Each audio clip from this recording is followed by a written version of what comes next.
كتاب شمس المعارف. هذا الكتاب للكاتب الجزائري شهاب الدين أحمد بن علي البوني. هذا الكتاب كيتعتبر من أخطر كتب السحر والشعوذة في التاريخ، بحيث ما كانش اللي كيقرا هذا الكتاب هذا وما يوقع له حتى شي حاجه. ضروري اي واحد تيهز الكتاب يقراه، اقل ما يمكن يوقع ليه يبقاو يجيوه كوابيس بالليل. في هذا الفيديو غادي نحاولوا نعرفوا حقيقه هذا الكتاب هذا، فخليكم معايا، كبر الشاشه وارى لك الفراجه حتى لاخر الفيديو.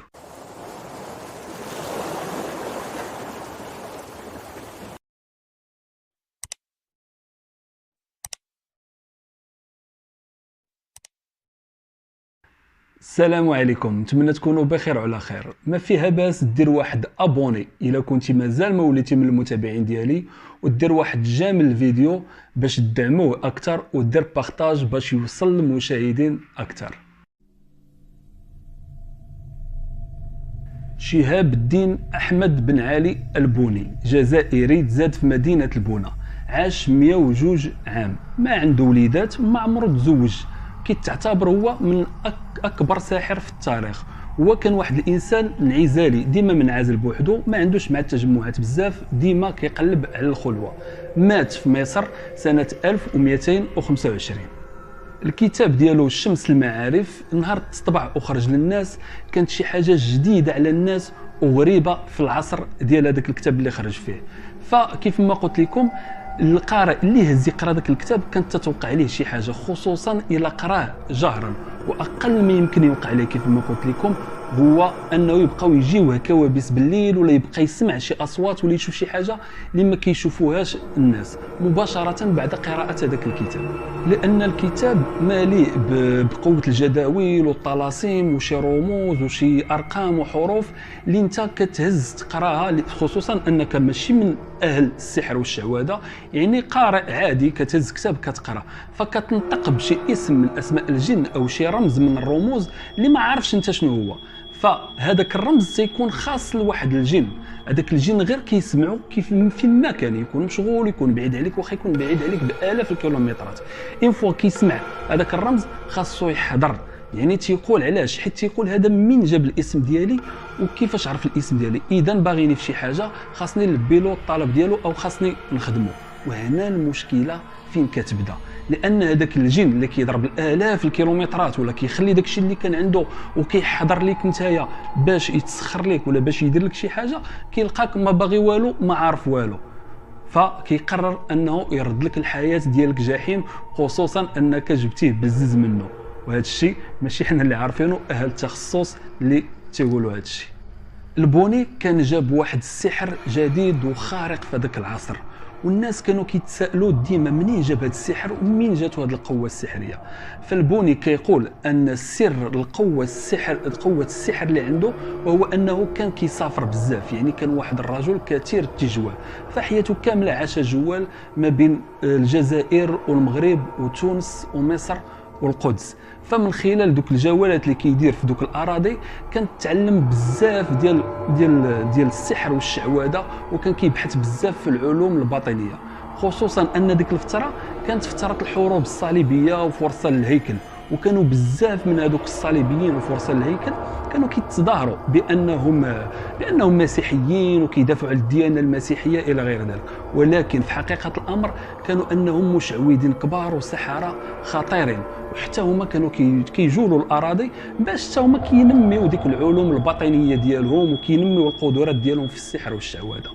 البوني كان تيقول بان السحره كيعرفوا بعضياتهم غير بالشوفه ديال العين، لذلك كان تيتلاقى مع بزاف ديال السحره وكيتبادلوا المعلومات اللي عندهم في السحر والشعوذه، وكان تياخذ من عندهم بزاف خصوصا في العلوم الباطنيه وفي السحر والشعوذه.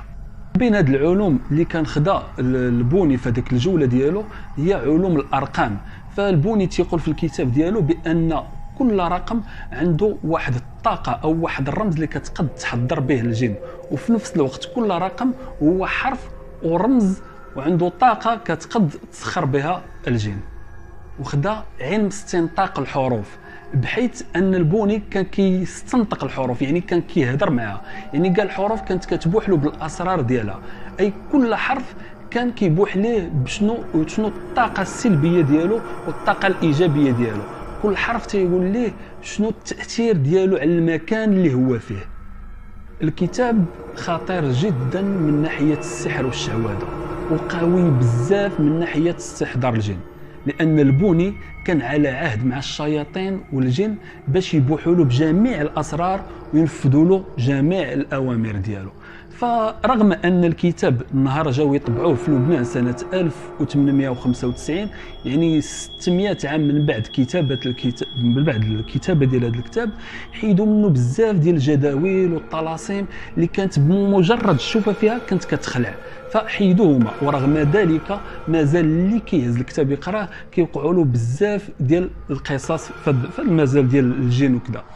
فيقال انه كيف ما كاينه طقوس باش كتحضر الجن، كاينه طقوس اللي كتصرف بها الجن. فانتايا بما انك كتكون ماشي من اهل التخصص او ما عندكش درايه في هذا المجال هذا، فبمجرد انك يعني غير كتقرا كتنطق اسم ولا شي رمز من ذوك الرموز ديال الجن، فالجن كيضطر يحضر لعندك، باش ينفذ لك الاوامر ديالك ولا باش يبوح لك بشي سر. فمن كيجي ما كيلقى حتى شي حاجه، بما انك كتقرا الكتاب غير جهلا ما عندكش هذيك الطقوس باش كترد الجن، فالجن تيقرر باش ينتقم منك ويرد لك الحياه ديالك جحيم. فاي واحد كيقرا هذا الكتاب جهرا كتحول الحياه ديالو جحيم والكوابيس واذى من الجن. فالعارفين في هذا المجال هذا كينصحوا باش ما تقراش هذا الكتاب، وحتى الا اضطريتي تقراه فقراه، ما تقراش جهرا، يعني قراه بدون تحرك اللسان، ماشي حتى جهرا بلا ما كتحرك اللسان ديالك، خاصك تقراه غير بعينك وذهنيا. فمن بعد كل هذا الشيء اللي قلت لكم على هذا الكتاب هذا وعلى البوني، فلقيت واحد الجهه واحده اخرى كتقول بان البوني بعيد كل البعد على هذا الكتاب هذا، وكتقول بان البوني كان واحد الرجل تقي وعالم روحاني وعالم رباني، عالم صوفي، يعني بعيد كل البعد على هذا مجال السحر والشعوذه، وان هذا الكتاب غير منسوب ليه، ماشي هو اللي كتبه، يعني شي واحد كتبه ونسبوا للبوني باش يدرق هو، باش يتخبى هو. فبغض النظر على هذا الشيء واش بصح ولا ماشي بصح، انا ما كنصح حتى شي واحد يقرا هذا الكتاب هذا، خصوصا لانه مصنف من كتب السحر والشعوذه، وحنا السحر عندنا محرم شرعا في الاسلام. وثاني حاجه تنظن ما كينفعش تفيدك انت واحد الطلاسم وجداول كاع اللي نفرض ان هذا الشيء ماشي بصح، يعني ما عندها فاش تفيدك. الا هزيتي كتاب وقريتي فيه واحد الجداول وطلاسم حتى ما عندها ما تزيدك، ولكن المشكل هو الا كان بصح هذا الشيء، ف 100% غادي يوقعوا معك هاد القصص هادو الا كان بصح. فلذلك ما كنصح حتى شي واحد يقرا هذا الكتاب، خصوصا انه ما غادي يزيدوا حتى شي حاجه. فنتمنى اللي عنده شي تجربه مع هذا الكتاب، ولا الا كان جا الفضول ومشى قرا هذا الكتاب، يخلي لنا شي كومونتير لتحت يعاود لنا فيه على التجربه ديالو وعلى الفكره اللي خدا على هذا الكتاب هذا. كان معكم الزبير، والسلام عليكم.